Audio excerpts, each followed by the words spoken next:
Hello, Monty Betham. You are watching Once a Warrior, and boy, do I have a treat for you. It is club great Roger Tuivasa-Sheck. I know you're busy. Thanks for your time, my man. No, thanks for having me. I was excited to be on your shows. How are you, first and foremost, away from the rugby field? Yeah, I'm good, thank you. Yeah, busy. Got 3 babies and wife keeping me real busy at home. So, it's enjoyable to be away from the footy at the time because I got a 5, 3 and a 7-month-old. Yeah. So, Roger, it seemed like forever since we've seen you in the Warriors jumper, man. So let's take a look back now at some of those great times. Tuivasa-Sheck! Oh, what a bust from Roger Tuivasa-Sheck! Tuivasa-Sheck! Oh, what a run! Tuivasa-Sheck! That is sensational! Now Tuivasa-Sheck steps, explodes! Tuivasa-Sheck! That was like, where did he go? Steps straight past him. Blink and he's gone. Look at Tuivasa-Sheck. Oh, that's outstanding. Tuivasa-Sheck. Tuivasa-Sheck, go on! Tuivasa-Sheck, one to beat. Oh! Tuivasa-Sheck wins the game for the Warriors. Unbelievable defence. See you later. Frame that one. How good was that from Tuivasa-Sheck? Roger, when you watch that back, man, does it seem like forever, and how do you feel? yeah, it does feel like it's been a long time and it's exciting, you know. It's definitely gives me goosebumps and looking back at those times and some good times, man. A lot of fun times with those boys and that's what I miss the most is the crew that, I had when I was back there. So I'm excited to, be heading back. Your footwork, the step or the whack, how much of it is that practice versus born with, man?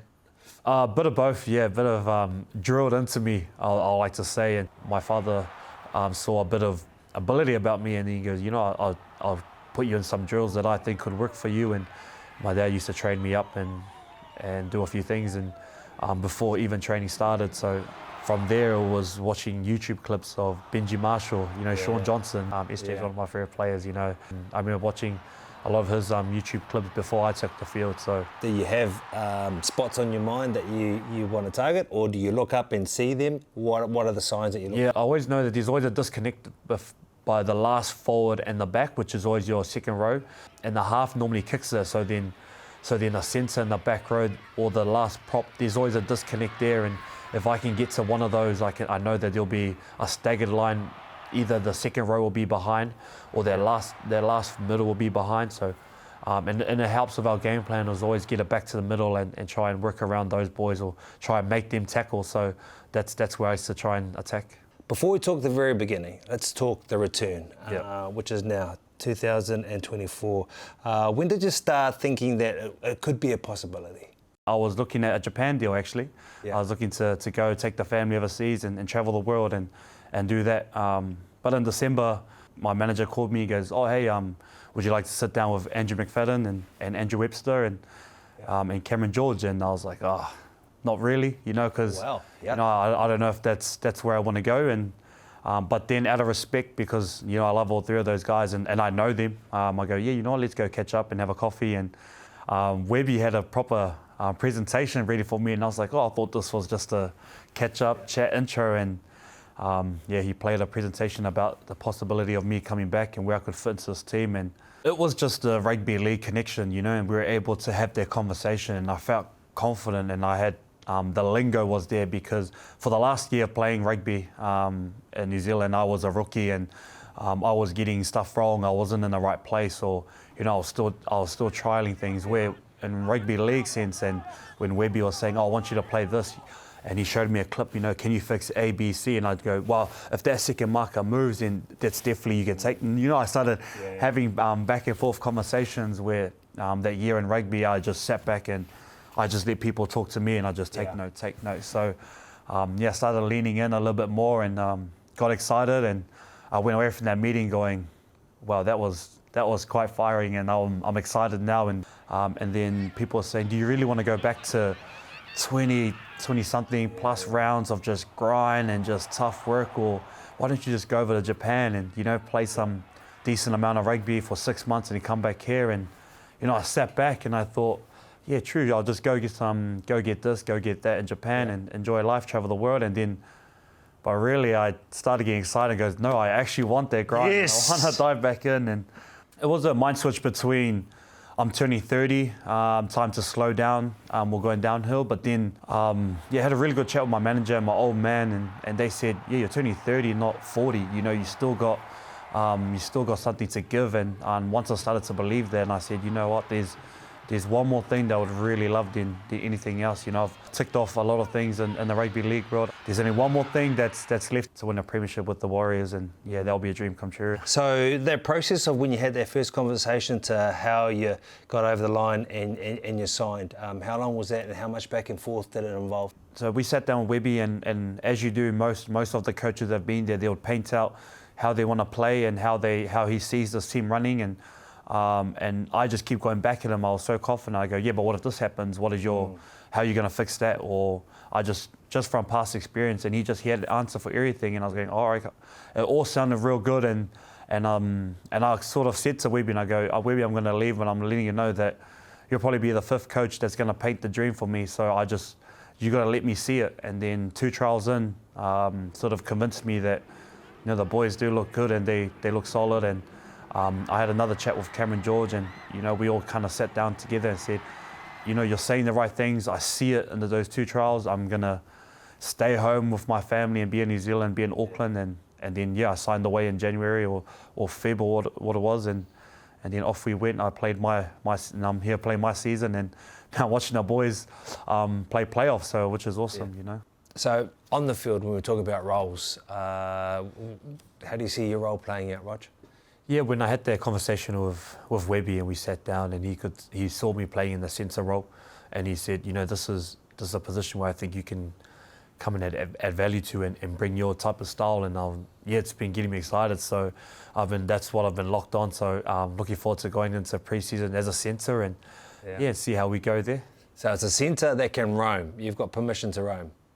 Yep. Yeah. So he had clips of Joey Manu and myself, and he was saying, you know, Joey's one of those centres who can go and roam and scoot from dummy half or be on the inside of Teddy as the fullback's going. So that's the type of role that he saw me play, you know, being able to roam as well and pop up in positions that can add another number or just help out the forwards and take another carry, which I don't mind doing. So so that was our conversations going into pre-season. So we'll see how we go, and I'm excited. But let's go back to when it all started for you in the Warriors colours. I mean, once again, grand final winner, you're winning accolades and daily M's in terms of wingers and all sorts.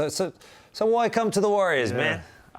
2016 made my move over, and I think 2015 my manager sort of came to me and said, there's a great opportunity to go back to the Warriors in Auckland. What are your thoughts? And I was like, you know, Warriors have always been a home team for me, local team.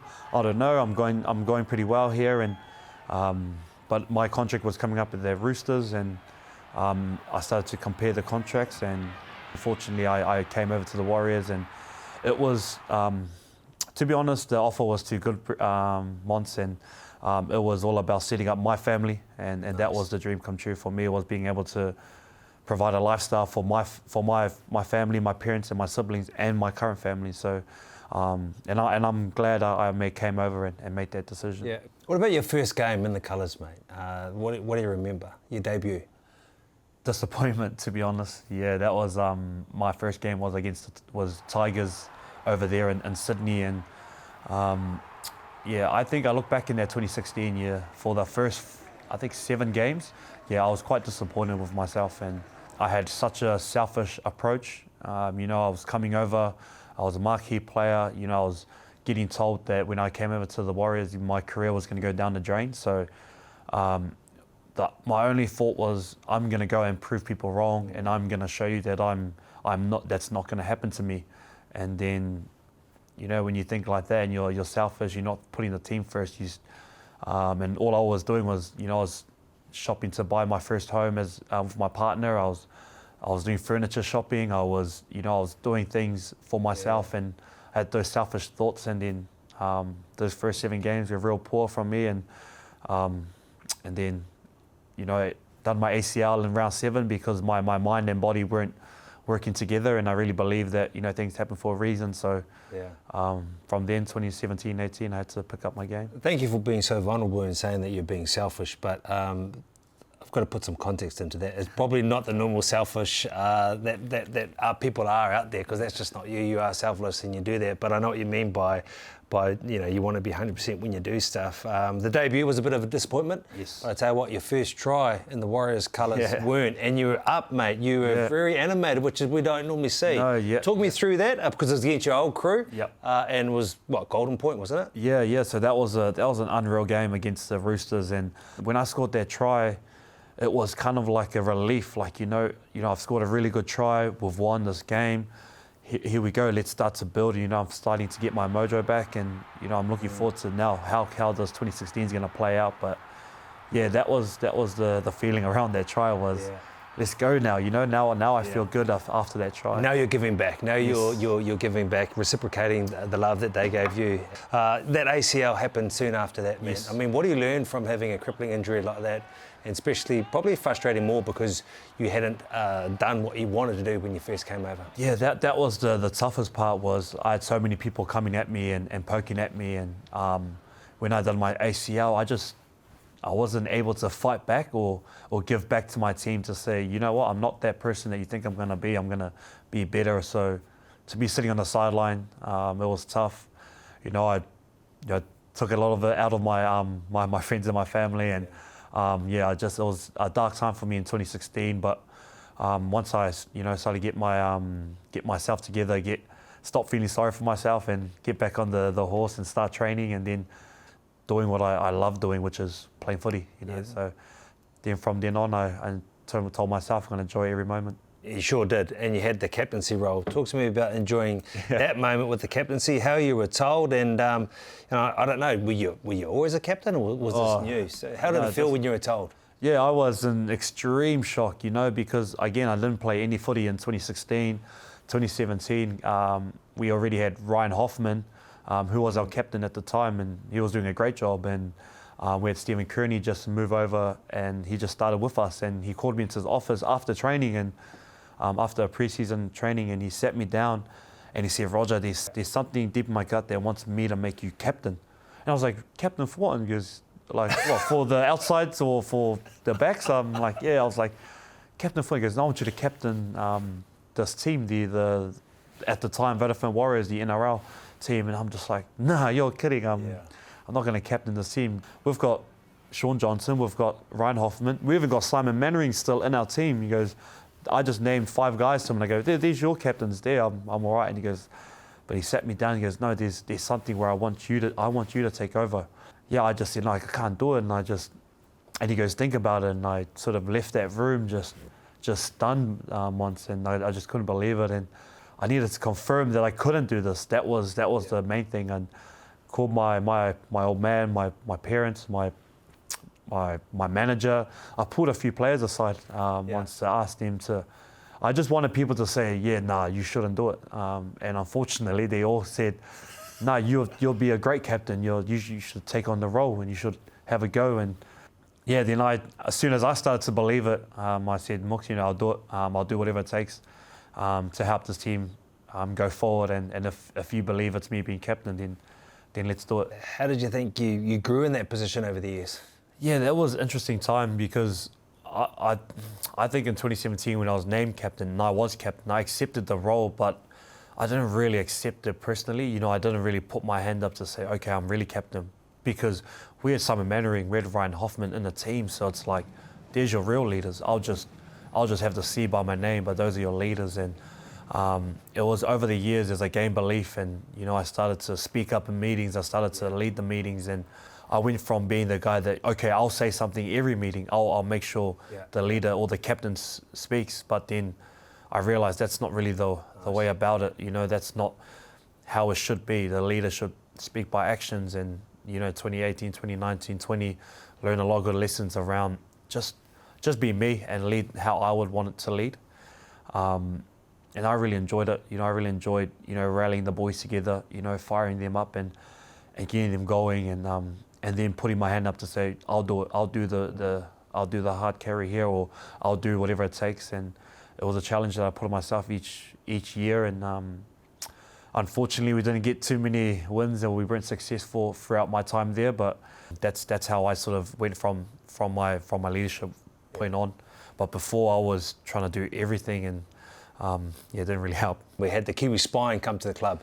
Fires joined Bully, yourself, and SJ, who was on the international stage. You guys were carving up everyone.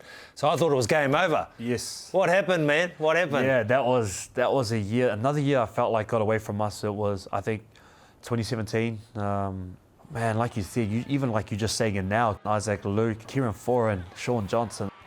It's exciting that we were all together, but we didn't play the way we wanted to play. I think at the time, Fozza was going through a few things with his family, and unfortunately, he was absent a lot of the time. He was back in Sydney when we were training back in Auckland. Yeah. You know, there was just a lot of individual parts that played that we all weren't connected. Yeah. We all weren't firing at the same level, and then I think we just couldn't perform well as we should have. 2018, you made the playoffs.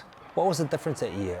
And were there, key games or learnings in parts of the year that made you believe more? One of the key ones was having Blake Green. I think Blake Green came out as a half, and he had more passion than anyone else in our club. He loves rugby league, and it was cool to have him there. And then we had Tohu, we had Adam Blair come, and then that round one in Perth where everyone already read us off. We would have never won against the Rabbitohs over there in Perth. And before we go into the game, Stephen Kearney was big on energy. Energy will create something special. So when I was able to make that tackle on Alex Johnson, that was, I think, early in the game, and I put him on the sideline. I got up and I started screaming and chahooing, and then the boys got around me like I scored a try, and we all, and then it just flowed on from there. The boys had good energy. The boys were loving, were having fun. There were a lot of smiles, and Sean was doing freakish stuff as he always, and we managed to win that game, and then we won 5 in a row, and that was, build confidence and belief there. We could do something special here, and then as the year went on, there was one game where it really stood out for me. Was we went over and we played Gold Coast. We knew we were going to stay over in Gold Coast, so we're going to play Gold Coast. We knew we were going to do a job with them and then enjoy our time in GC with the team. And we got towed up. We got beaten up in Gold Coast, and we all had to look in the mirror and be like, well, we're not really going as good as what we thought. And the worst thing is we couldn't escape each other because we were staying over there in Oz. We did a back-to-back trip, and so we couldn't escape it. So we had to face the music, and we had to sit down and look at each other and say, you weren't good enough, but we can get better. And we all laid it out on each other, and then we played the next game, which was with the Dragons, and it wasn't a comfortable win, but it was a solid win. We stopped a few tries, we scored some good tries, and I think from there we regained belief, and we made it right through, and got some luck and come our way and made the top 8 and went on to play in the playoffs. 2018, you finally got there after 3 attempts, the playoff series, and it was going well, it was going to plan until you got injured, man. What do you remember from that? Yeah, that was a tough game, the time was pretty exciting because we were travelling over to Penrith, who were tracking really well, and playing against James Maloney, and Sean definitely wanted to get one over him, and first half we were doing really well. Yeah, pretty much the last sort of few minutes of the first half, they kick it back, I receive the ball, and as I go to take off, my MCL goes, and I don't know at the time, so I was yelling out the physio doctor like, "Oh, wrap it up, get me back up." Stood back up and wasn't good. So the half time went, got myself into the changing rooms, and what do I need? A needle, inject something, give me something to get me going, or numb it up, or I want to go back out there. And the doc said, "No, we can't. There's nothing we can do. You just got to support now." And that was tough. Behind in the changing room, I was definitely throwing a few things around. I was close to in tears, and the boys came in at half time and they saw me like that, and I felt like I just didn't give them the energy I should have. I was disappointed in myself. I was gutted. My head was down, and I felt like I gave that energy off. Where instead I should have been, boys, get back out there, go back to work, let's go. We lost that game. And it was just tough, man. It took a lot of work to get back into the playoffs, and yeah, we lost that game, and that was the end of our season. And yeah, and that was me with an injury, limping back home. That was a big year for you because another milestone, the first Warrior to ever win the Daily M Award. And that footage is iconic. We remember you getting up, we could see the passion in your eyes. How were you feeling in that moment when your name got called? And then when the boys jumped up, Jazz and crew, Bully with the haka. Yeah, it was unreal, man. It was something special. I think more so because my old man was there. And my old man, throughout my whole career, always says, you know, you're the best on the park, you know, believe that. And I never did, you know, not many times where I believed I was the best. And it was that moment where I was named best player in the NRL, which is the Daily M Award, where I could look at him and I go, it's what you've been saying. And it's been announced, so I can finally have that bit of belief. And he looked at me and goes, he said at the time he couldn't say anything because he was just gonna burst in tears. So he just looked at me, just shook his head. He goes, I've been telling you, and that was big for me. And then to walk up on stage and receive the medal was huge. And then to be honoured with, I think it was Isaac, Luke, Jazz Tevanga, and I think Rapana jumped up as well, which was pretty special, and it's something that I'll treasure for a long time. Hopefully no rugby league player ever has to experience again, or even human being. Yeah. That's that COVID era, which is just so unreal. How do you sum up that era? Because I don't want to stay there for long because it just annoys me. Yeah, COVID was a tough time. That's the way to put it. It was just getting up and going to training and doing a lot of things and not believing or not having confidence and just questioning everything. That was a lot of us. We just questioned everything, like, why is this even worth it? Why are we here? Or what's the benefit of being here? Is leaving my family worth doing this? That was me most of the time. And but for me, I was captain, so I had to put all of that aside, or I had to keep that in my room, keep all my emotions and how I felt in my room. I give it up to those boys who've done the 3 years and the staff. I needed to be with my family, and but then when my opportunity to go to play rugby, it's something I've always thought of doing. It's something I questioned, you know, was I ever good enough to make it in that code? And then when the opportunity came to go to Blues, I said, you know, let's jump at it. 111 games in the Warriors jumper. How do you sum up your time in that jumper now? You know, and we're so happy that we've got another 3 years with you in the jumper too, but let's just talk about the 111 games. Definitely unfinished business is how I see it, because for me, I look back and say, you know, I was trying my guts off, you know, I was trying to perform each and every year, but I look back now and said, you know what, it's not about me now, it's not about trying to perform and make sure I'm doing the right things, it's how can this club win now? That's my mindset now going back, and you know, I'm grateful that I get 3 years at it. You know, how can I continue to elevate what's already been there, and how can I make this club win? And is that connecting the boys off the field? Is that putting my, you know, going again and putting my guts out on there for the team? And that's what I'm looking forward to. So I'm going to come and make sure that, you know, I bring it all. And like you said, second time round, it's an opportunity that I don't want to miss. And I'm not getting younger, and I'm looking forward to it. Roger, once a Warrior, always a Warrior, man. Want to thank you for your service already, which has been first class, and we can't wait to see you in that jumper again, man. Thanks for having me on too, Monty. I'm Monty Betham. That concludes our second season for Once a Warrior, and I thank you so much for your support. Here is Tuivasa-Sheck stepping, turns him inside out. That's going to make the highlights real, isn't it? Look at Roger dance. Roger! How did he do that? Tuivasa-Sheck! Oh, superb! Here are the afterburners. Rocket Roger. Tuivasa-Sheck's away. Tuivasa-Sheck! Here he goes. This man is absolutely superb. Roger Tuivasa-Sheck shows us all his class.